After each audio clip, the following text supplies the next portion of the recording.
Based on true incidents అనలేం కానీ అలా జరిగింది.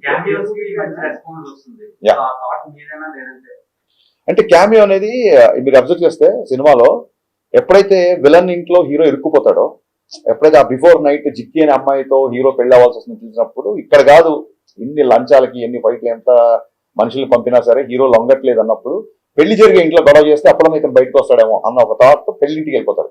కానీ జప్తు చేసిన డబ్బంతా వదిలేసి హీరో వెళ్ళలేని పరిస్థితి. సో అక్కడ ఇంకొక ఐటీ ఆఫీసర్ రావాలి, కథ డిమాండ్ చేసింది అక్కడ ఇంకో క్యారెక్టర్. ఊరికే స్టార్ తో క్యామియో చేయించాలని కాదు, కథ డిమాండ్ చేసింది. డిమాండ్ చేసినప్పుడు హీరో గారి దగ్గర ఒక చిన్న జూనియర్ ఐటీ ఆఫీసర్ లాంటి వ్యక్తి వస్తే బాగుంటుంది అనిపించింది.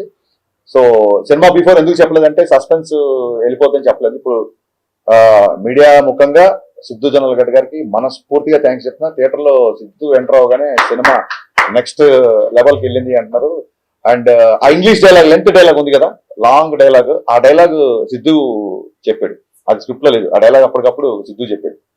సో అమేజింగ్ అంటే సినిమాలో తన కంట్రిబ్యూషన్ కి ఎప్పుడైతే రెస్పాన్స్ వస్తుంది, ఆ డోర్ పగిలి సిద్ధు ఎంటర్ అవగానే థియేటర్ లో ఒక ఎరప్ట్ వచ్చిందని చెప్తున్నారు డిస్ట్రిబ్యూటర్లు అందరూ. So Siddhu, thank you my star boy, thank you so much for your wonderful and impactful camp.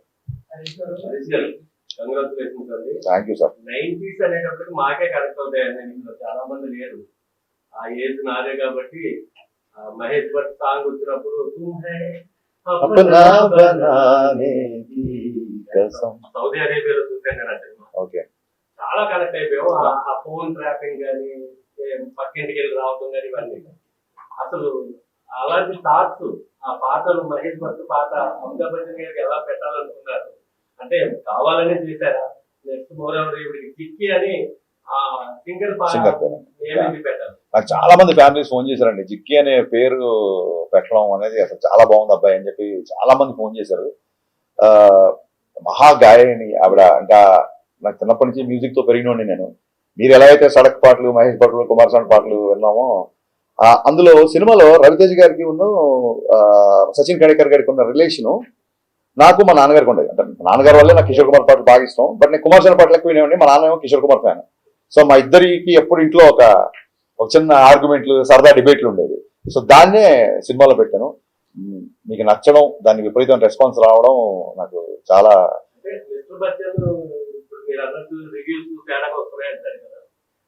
సినిమాలు చూస్తే చాలా బాగుందండి. అంటే పాటలు ఉన్నాయి, డాన్సులు ఉన్నాయి, ఫైట్స్ ఉన్నాయి. Thank you sir. ఎంటర్టైన్మెంట్ ఉంది. సినిమా విపరీతంగా నచ్చింది నాకైతే. థ్యాంక్ యూ అండి, థ్యాంక్ యూ సో మచ్. అలా ప్రేక్షకుడిని ఏమి ఊహించుకోకుండా వెళ్తే సినిమా చాలా బాగుంటుంది. అది మీరు ఏమైనా ఆడియన్స్ చెప్పగలరా? లేదండి, నేను బిగినింగ్ నుంచి నేను రివ్యూల గురించి నేను ఎప్పుడు రివ్యూల గురించి మీరు ఇవ్వద్దు అన్నమాట. నాకు నచ్చినట్టు నేను సినిమా తీసినప్పుడు మీకు నచ్చినట్టు మీరు రాసే అధికారం మీకు ఉంటుందని 100% ఎప్పటి నుంచో చెప్పాను. సో వాట్ ఎవర్ ద డిబేట్లలో ఒక 2-3 సార్లు కొంచెం ఏమన్నా హీటెడ్ ఆర్గ్యుమెంట్స్ అయినా పర్సనల్ అటాక్స్ నుంచి అయింది తప్ప నా సినిమాని నాకు నచ్చేటట్టుగానే మీ రివ్యూ ఉండాలని చెప్పి నేను ఎప్పుడు అనలేదు. అండ్ రివ్యూస్లలో కూడా నాకు బాగా నచ్చిన అవసరం మీకు ఇక్కడ వచ్చే ముందే మళ్ళీ ట్వీట్ చేశాను నేను. గ్రేట్ ఆంధ్ర రివ్యూలో వాగ్దానంలోని లిరిక్స్ ని కోట్ చేస్తూ, ఆయన పేరు తెలియదు నాకు, ఆయన ఆ రివ్యూలో ఆ లిరిక్స్ రాశాడు. నాకు చాలా ఆనందం వేసింది. సో అదే ట్వీట్ చేశాను. చిన్నప్పుడు మా నాన్నగారు వాగ్దానంలోని సీతా కళ్యాణం నాకు చూపిస్తూ దాని మీనింగ్ అన్ని ఎక్స్ప్లెయిన్ చేసేవాళ్ళు. సో ఒక రచయితకు కానీ, ఒక దర్శకుడికి కానీ హై ఎప్పుడు వస్తుందంటే, ఎప్పుడుదో 50 ఏళ్ల కిందటి లిరిక్స్ కదా, సీతా కళ్యాణ్ గురించి ఇప్పుడున్న జనరేషన్కి నచ్చుతుందో లేదా, ఇలాంటి ఒక ఇది పెడదామా వద్దా అన్నప్పుడు సరే బ్యాక్గ్రౌండ్ లోనే వస్తుంది కదా నేను చెప్పి పెట్టినప్పుడు రివ్యూ రాసిన వ్యక్తి